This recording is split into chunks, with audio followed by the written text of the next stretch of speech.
Hello students, आज हम study करने जा रहे हैं कंसेप्ट सेल्फ इंडक्शन का। बोर्ड पर डेफिनेशन ऑलरेडी लिखी हुई है। ये वो प्रॉपर्टी है कॉइल की जिसके अंदर वो अपने अंदर से बहने वाले फ्लो होने वाले करंट का अपोज करती है अपने अंदर एक ईएमएफ इंड्यूस करने के बाद। ये चीज़ हमने पहले भी की थी, इलेक्ट्रोमैग्नेटिक इंडक्शन यूनिट स्टार्ट कर रखी है। तो पहले दिन से जिस दिन से हमने ये यूनिट स्टार्ट किया उसी दिन से हम इस फिनोमिना की बात कर रहे हैं कि जब भी अमाउंट ऑफ करंट यानी कि मैग्नेटिक फ्लक्स किसी बॉडी के साथ जो पहले से लिंक है उसके अमाउंट में जब भी चेंज आएगा तो वहाँ अपने आप या तो एक करंट या ईएमएफ दोनों में से एक चीज़ हम कंसिडर कर लेते हैं, अपने आप पैदा हो जाती है जो पहले से फ्लो हो रहे करंट को अपोज करती है और उसको हम नाम देते हैं इंड्यूस्ड ईएमएफ या फिर इंड्यूस्ड करंट। इसकी इस अपोजिशन प्रॉपर्टी की वजह से इसको एक और नाम भी दिया गया है। It is also called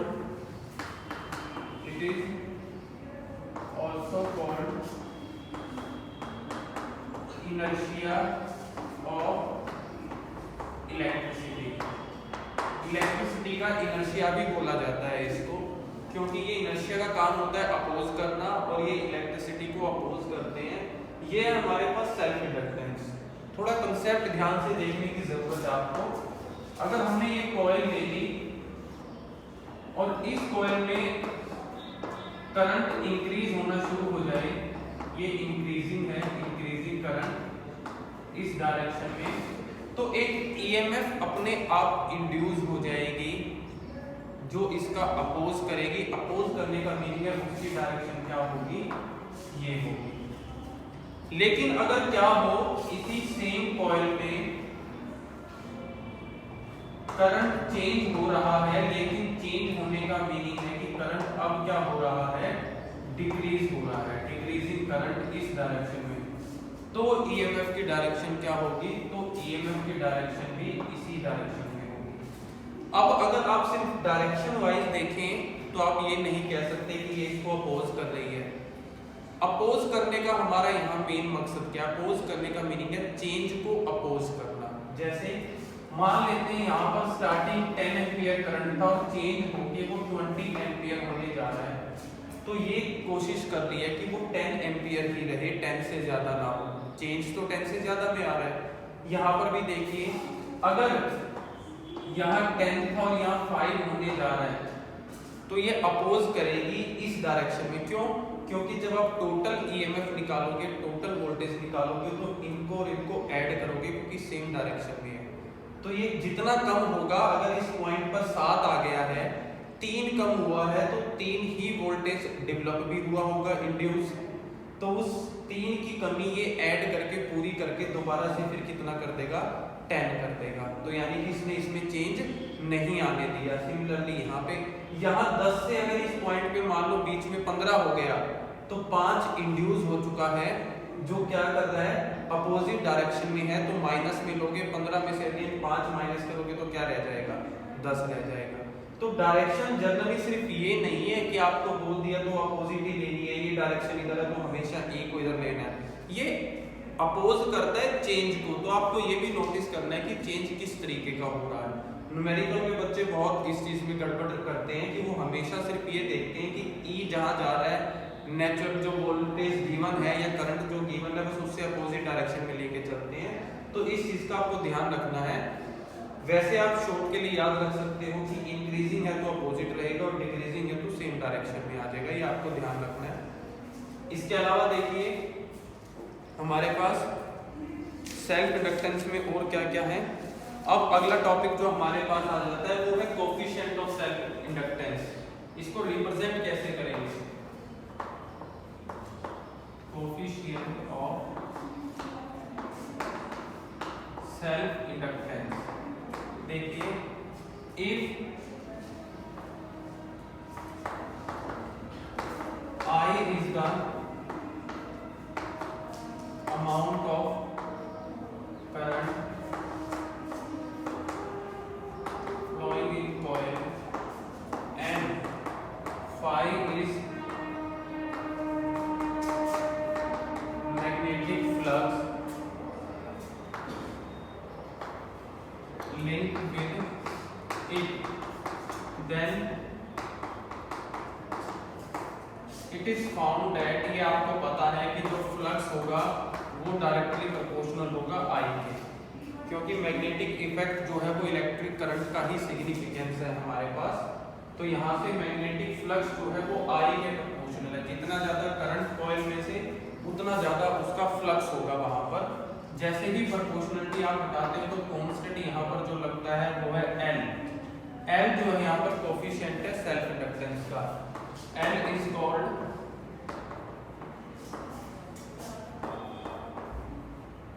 coefficient of self inductance. तो अगर L को हम निकालें तो L आ गया 5 में I, तो यूनिट क्या हो जाएगी SI यूनिट L की होती है। वैसे तो हम इसको नाम देते हैं हेनरी, यूजुअली तो जो बोला जाता है वो हेनरी है, लेकिन अगर निकालो तो ये फ्लक्स अपॉन में करंट है। फ्लक्स की होती है वेबर, करंट की एम्पियर, तो ये हो जाएगी वेबर पर एम्पियर। ये भी यूनिट इसी की है और आप इसको हेनरी के बोल सकते हो। ऑल्सो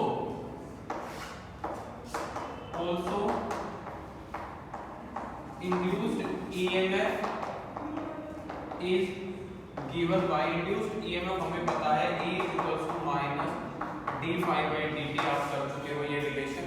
तो phi की हमने नई वैल्यू निकाली है in the form of coefficient of self inductance. क्यों ना इसमें पुट करें, तो -d/dt phi की जगह आप लिख दोगे Li। L तो कांस्टेंट है, बाहर आ जाएगा -L di/dt। तो इंड्यूस्ड ईएमएफ की हमने एक और फॉर्मूला यहाँ पर नया निकाल लिया, जो किसकी फॉर्म में है, करंट की फॉर्म में और साथ में सेल्फ इंडक्टेंस की फॉर्म में है। तो ये हमारे पास सेल्फ इंडक्शन का कंसेप्ट है, डेफिनेशन है, और कोफिशिएंट ऑफ सेल्फ इंडक्टेंस क्या है वो हमने यहाँ पर पढ़ा। अब अगर आपको सेल्फ इंडक्टेंस निकालना हो किसी सोलेनॉइड का तो कैसे निकालोगे वो देखिए। सोलेनॉइड का सेल्फ इंडक्टेंस कैसे निकाला जाता है। Self inductance of a non solenoid.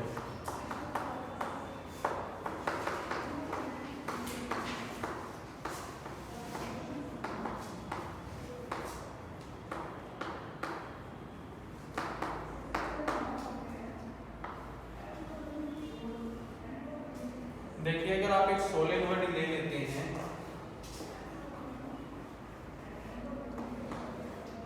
L जिसकी आपने लेंथ ले ली और आपने n नंबर ऑफ टर्न्स ले लिए इसमें नंबर ऑफ टर्न्स कितने हैं, n है। लिख लेते हैं consider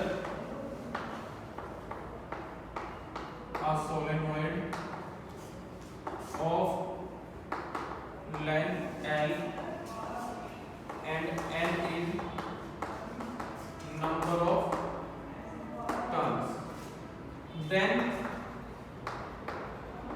magnetic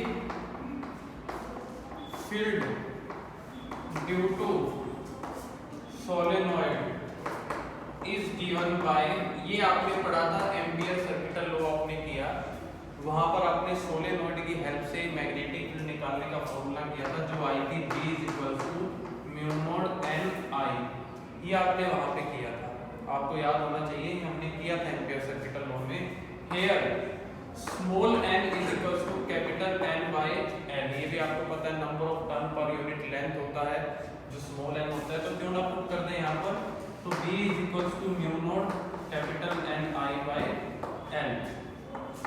then flux linked with 1 turn, एक टर्न के साथ कितना फ्लक्स लिंक होगा वो इक्वल होगा BA, क्योंकि आपने फॉर्मूला पढ़ा था अगर टोटल फ्लक्स निकालते तो फॉर्मूला होता है NBA n, लेकिन हमने एक टर्न का निकाला है तो n की वैल्यू की जगह हमने यहाँ पर 1 रख दिया और B की वैल्यू आपके पास आ गई जो है μ0 Ni/L × A। अगर टोटल फ्लक्स निकालें, total flux linked with n turns, total turns के साथ, तो ये फॉर्मूला हो जाएगा NBA। तो n ऐसे का ऐसे B की वैल्यू या BA की वैल्यू तो इकट्ठी पुट कर सकते हो, ये आ गया म्यू नॉट NIA/L जो कि इक्वल है म्यू नॉट N² IA/L के। ये है total flux. Flux also equals to जो हमने अब निकाला है सेल्फ इंडक्टेंस की वजह से, फ्लक्स को आप लिख सकते हो LI। अभी निकाला हमने फ्लक्स इक्वल होता है LI के, और ये फॉर्मूला इक्वल हो गया आपके पास mu naught N² IA/L। I से I दोनों तरफ कैंसिल आउट हो जाएगा, और जो नया फॉर्मूला L का आएगा वो है म्यू नॉट N²A/L। ये है सेल्फ इंडक्टेंस किसका, एक सोलेनोइड का। सोलेनोइड का सेल्फ इंडक्टेंस आ गया हमारे पास, जो किसके इक्वल है mu naught number of turns का स्क्वायर, उसका एरिया और सोलेनोइड की लेंथ। तो ये आर्टिकल पूछ लिया जाता है एग्जाम में, जिसमें आपको लॉन्ग सोलेनोइड का सेल्फ इंडक्टेंस निकाल के दिखाना होता है। तो आज का जो हमारा कंसेप्ट था वो self inductance, coefficient of self inductance, unit क्या है उसकी, कैसे इंक्रीज डिक्रीज हो रही है चीजें इंक्रीजिंग करंट और डिक्रीजिंग करंट के साथ, और लास्ट में किसी सोलेनोइड जिसकी लेंथ L और नंबर ऑफ टर्न्स N है उसका सेल्फ इंडक्टेंस कैसे निकाला जाएगा। तो ये आपने कर लेना है।